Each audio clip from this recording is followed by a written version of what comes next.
नमस्कार बच्चों। तो ऑप्टिक्स के अंदर हमने कल पढ़ा था रेयर टू डेंसर और denser to rare refractive surface के अंदर हमने इमेज का फॉर्मेशन जो है वो पढ़ा था। अब इसी से रिलेटेड आगे जो मोस्ट इम्पॉर्टेंट टॉपिक है बेटा वो है हमारा lens formula, lens maker formula. Lens maker formula most important, हर बार HBSC के अंदर तो पक्का ही पूछ लिया जाता है, बहुत इम्पोर्टेंट है। तो इसका सबसे पहले बेटा डायग्राम जो है वो आपको अच्छी तरह से आना चाहिए। तो डायग्राम बनाने के लिए आप क्या बनाओगे, लेंस मेकर फार्मूला हम ड्राइव करेंगे, क्योंकि अब की बार HBSC बोर्ड के अंदर बहुत सारे टॉपिक जो है वो रिमूव कर दिए गए हैं। तो उसी के अकॉर्डिंग कुछ टॉपिक रिमूव हुए हैं, तो उनके बारे में हम नहीं पढ़ेंगे, हम खाली उनके बारे में पढ़ेंगे जो हमारे इस बार सिलेबस के अंदर है। और इस बार सिलेबस के अंदर हमारा ये वाला टॉपिक है और जिसका नाम है लेंस मेकर फार्मूला। तो इसके लिए देखिए, ये आपके पास एक लेंस है। उससे पहले थोड़ा सा लेंस के बारे में पढ़ लेते हैं। लेंस क्या होता है? लेंसेज ये क्या होते हैं? It is combination of two refractive surface. दो रिफ्रैक्टिव सरफेस का कॉम्बिनेशन होता है लेंस। दो टाइप के लेंस होते हैं बेटा, एक तो होता है कन्वेक्स लेंस और एक होता है कनकेव लेंस। कौन सा लेंस? कन्वेक्स लेंस और कनकेव लेंस।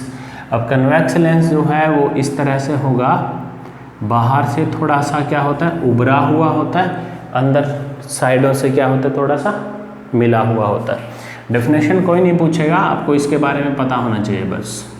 और कनकेव लेंस ऐसा होता है जो बाहर से मोटा होता है, अंदर से बिल्कुल पतला होता है। ये वाला क्या करता है, ये रे को कन्वर्ज करता है, इसलिए इसको कन्वर्जिंग लेंस बोलते हैं। और ये वाला क्या करता है, लाइट जो आता है उसको डाइवर्ज करता है, इसलिए इसको डाइवर्जिंग लेंस बोलते हैं। क्लियर है ना? तो कन्वेक्स क्या करेगा, एक जगह के ऊपर लाइट को कंसंट्रेट करेगा, और कॉन्केव क्या करेगा, लाइट को सेपरेट कर देगा। तो ये दो टाइप के लेंस होते हैं बेटा। इसी लेंस से हम लेंस मेकर फार्मूला ड्राइव करेंगे। और यूज कौन से लेंस का करेंगे हम यूज करेंगे कौन से लेंस का? कॉन्वेक्स लेंस का। यहाँ से रखिए, यहाँ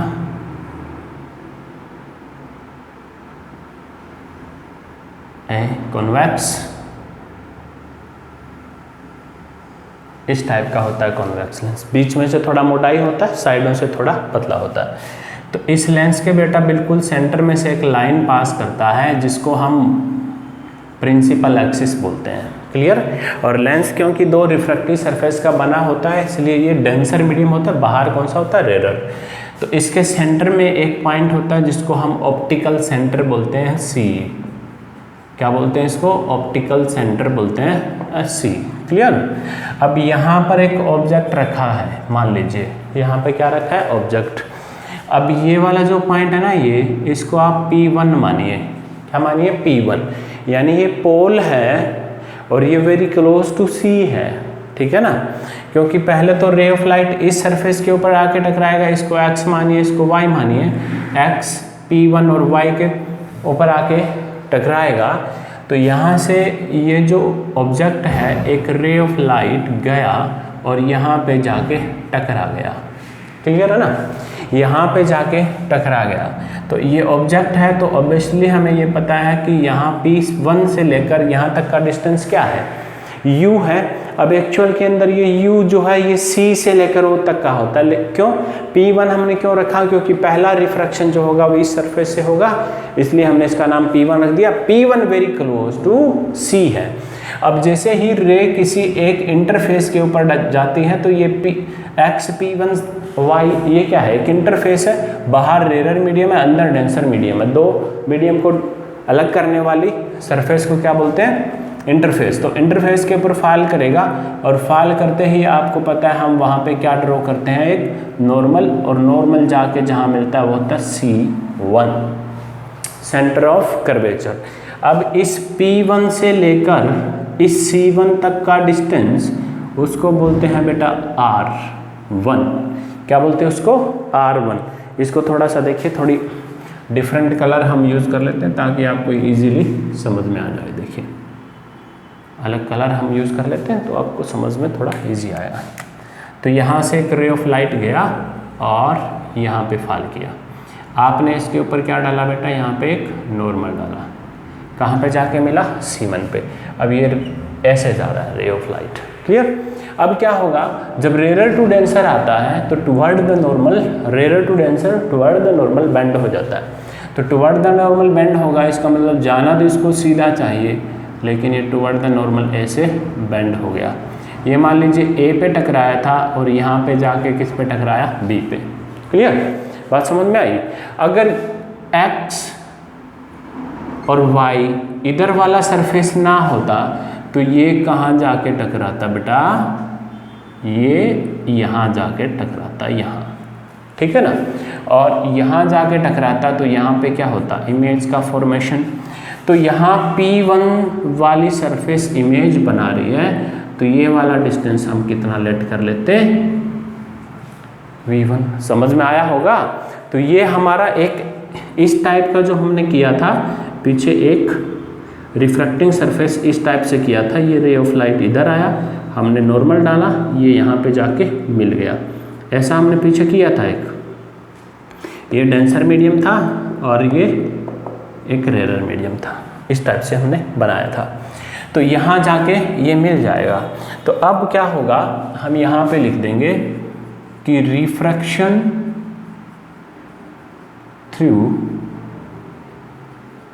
X A P1 and Y surface जब होगा तो जो फार्मूला यूज होगा इसके लिए वो हमारा पीछे हमने ड्राइव किया था, μ2 बाय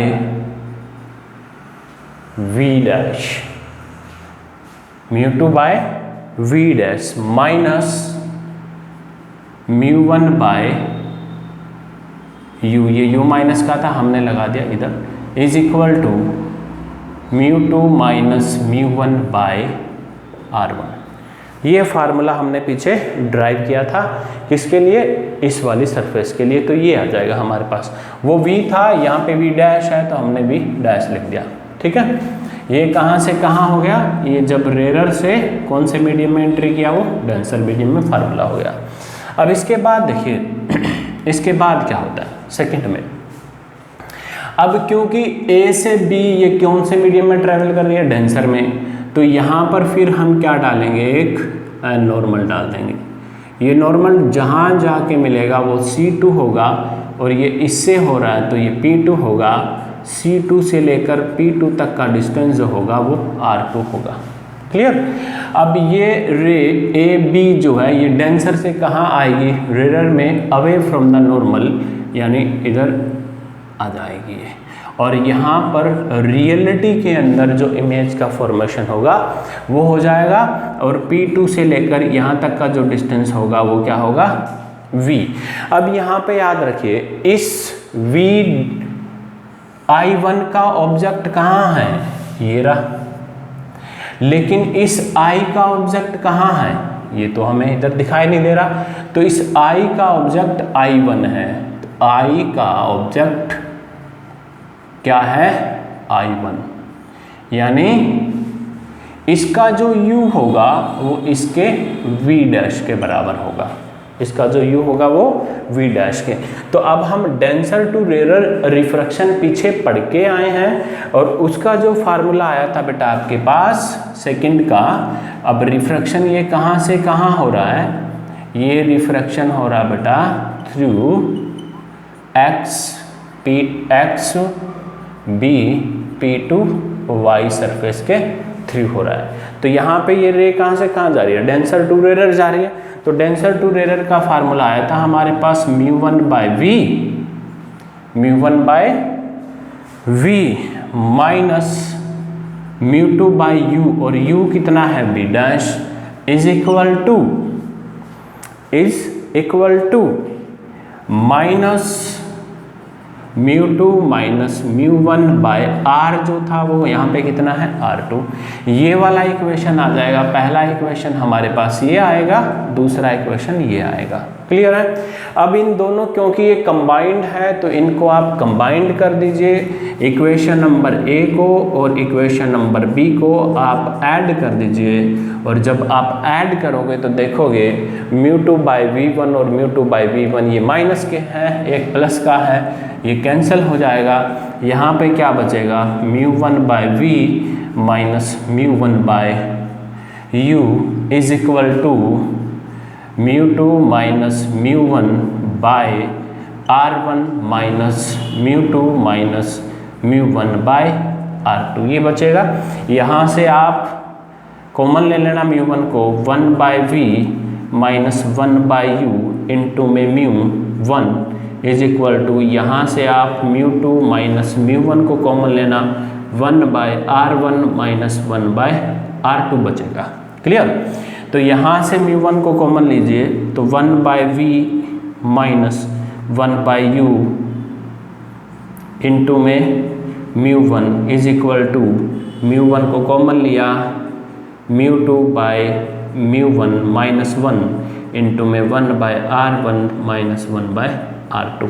ये फार्मूला आया। म्यू वन से म्यू वन को आप कैंसिल कर दोगे तो आपके पास बचेगा 1 by we minus 1 by u is equal to mu two by mu one. इसको हम क्या लिख सकते हैं, refractive index of second medium with respect to first medium into में 1 by R1 1 by R2। Clear.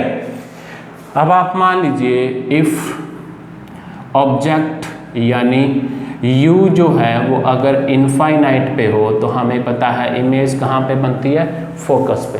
कहाँ बनती है, फोकस पे। तो आप 1 बाय वी की जगह f पुट करिए, माइनस 1 बाय यू की जगह इनफाइनाइट पुट करिए, और ये रिफ्रैक्टिव इंडेक्स है, आप इसको म्यू भी लिख सकते हैं। तो म्यू माइनस 1 इंटू में 1 by R1 minus 1 by R2, 1 by infinite 0 हो गया, 1 by f is equal to mu minus 1 by R1 minus 1 by R2। तो ये बेटा आपके पास एक फार्मूला आया जिसको कौन सा फार्मूला बोलते हैं, लेंस मेकर फार्मूला बोलते हैं।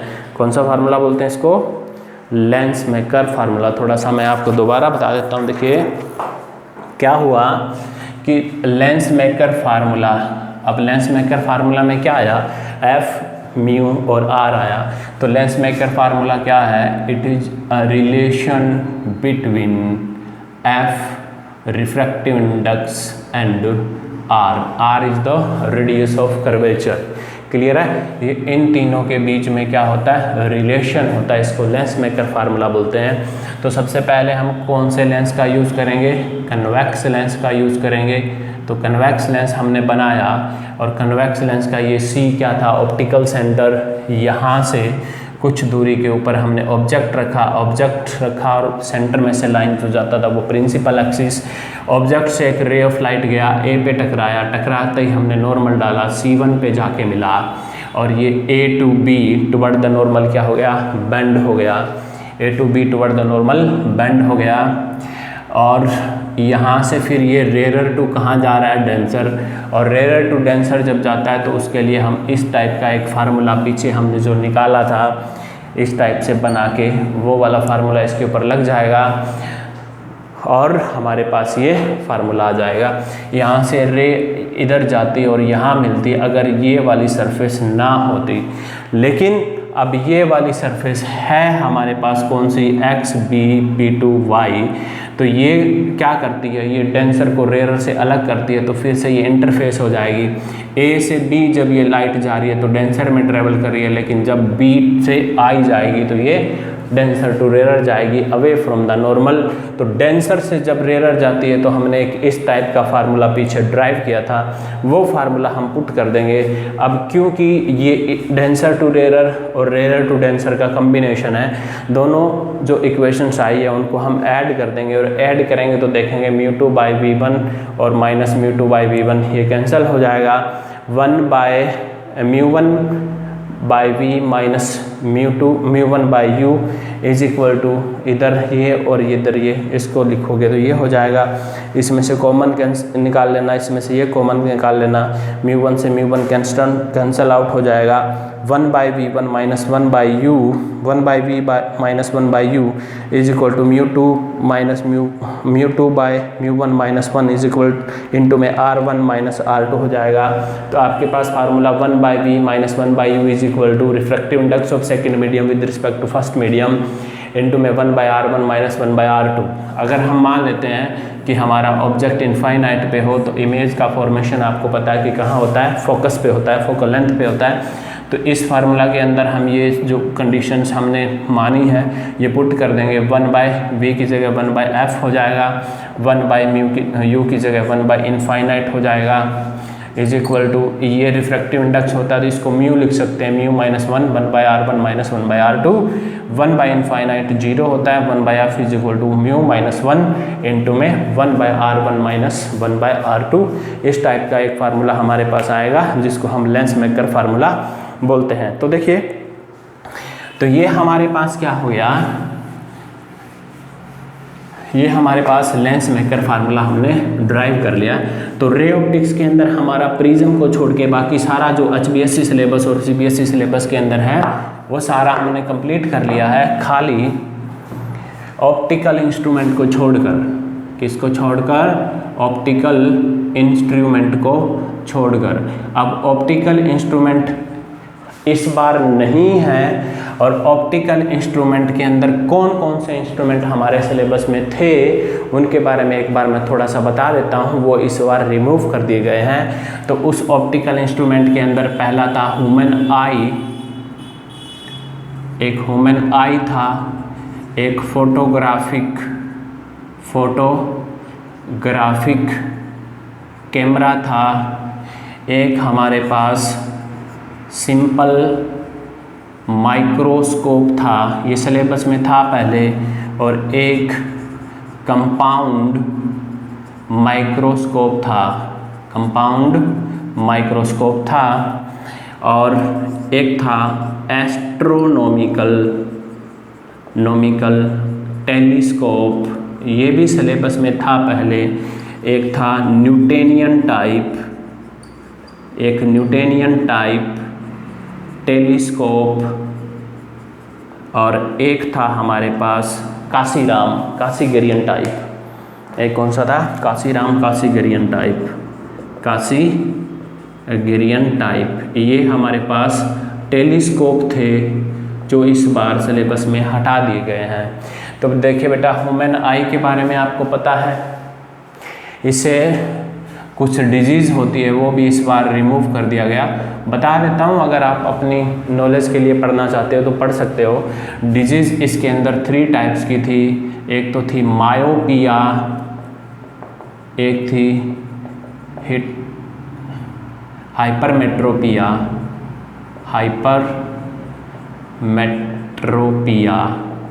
और एक थी एस्टिग्मेटिज्म। ये डिजीज़ थी, ये दूर दृष्टि, निकट दृष्टि और मोतियाबिंद नाम की जो डिजीज़ थी वो इस बार सिलेबस में रिमूव हो गई है। और फोटोग्राफिक कैमरा बेटा पहले भी नहीं था, अब भी हमारे सिलेबस में नहीं है। सिंपल माइक्रोस्कोप पहले था लेकिन इस बार नहीं है। कंपाउंड माइक्रोस्कोप पहले था, इस बार नहीं है। एस्ट्रोनॉमिकल टेलीस्कोप ये रिफ्रैक्शन पे बेस्ड है। ये किस पे बेस्ड है? रिफ्रैक्शन पे बेस्ड है, थोड़ा सा याद रख लीजिए। ये पहले था लेकिन इस बार नहीं है। न्यूटेनियन टाइप और काशीगेरियन टाइप पहले थे, इस बार नहीं है। और ये याद रख लीजिए थोड़ा सा, ये रिफ्लेक्शन पर बेस्ड है।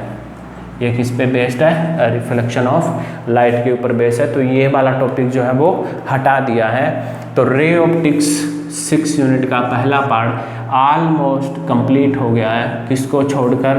प्रिज्म को छोड़कर नेक्स्ट जो वीडियो आएगी उसके अंदर हम प्रिज्म को भी कवर करने के बारे में सोचेंगे। क्लियर है ना? तो यहाँ तक ये हमारी रे ऑप्टिक्स कंप्लीट हो गई है। आगे हम वे ऑप्टिक्स करेंगे और वही टॉपिक करेंगे जो हमारे इस बार सिलेबस में है, क्योंकि इस बार सिलेबस में है तो वो सिलेबस में वही आएगा एग्ज़ाम के अंदर।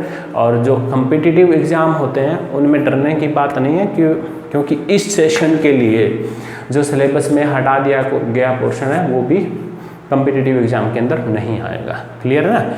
लेकिन देखिए जो हटाया गया है ना वो हमने कहीं ना कहीं पहले 9th और 10th में पढ़ा है। अब थोड़ा सा गौर कीजिए, हमने आई पढ़ा है 9th में, पढ़ा ना? हमने सिंपल माइक्रोस्कोप पढ़ा है पहले, कंपाउंड माइक्रोस्कोप के साथ हम फेमिलियर हैं, लैब के अंदर देखते हैं हम। बस निकले क्या? सिर्फ ये 3 टॉपिक निकले जो हमने कभी इनके बारे में जो नॉलेज है वो गेन नहीं की। इनके बारे में तो हमने 9th और 10th क्लास में कम्प्लीटली पढ़ा हुआ है। क्लियर? तो सिलेबस में से वही पोर्शन निकला बेटा जो 9th और 10th में हमने पढ़ चुके हैं, हम वही पोर्शन इस बार रिमूव हुआ है। तो आगे वाले वीडियो के अंदर हम ऑप्टिकल प्रिज्म के बारे में देखेंगे। किसके बारे में देखेंगे? प्रिज्म के बारे में। आज के लिए इतना ही करेंगे हम। क्लियर है? आशा करता हूँ समझ में आया।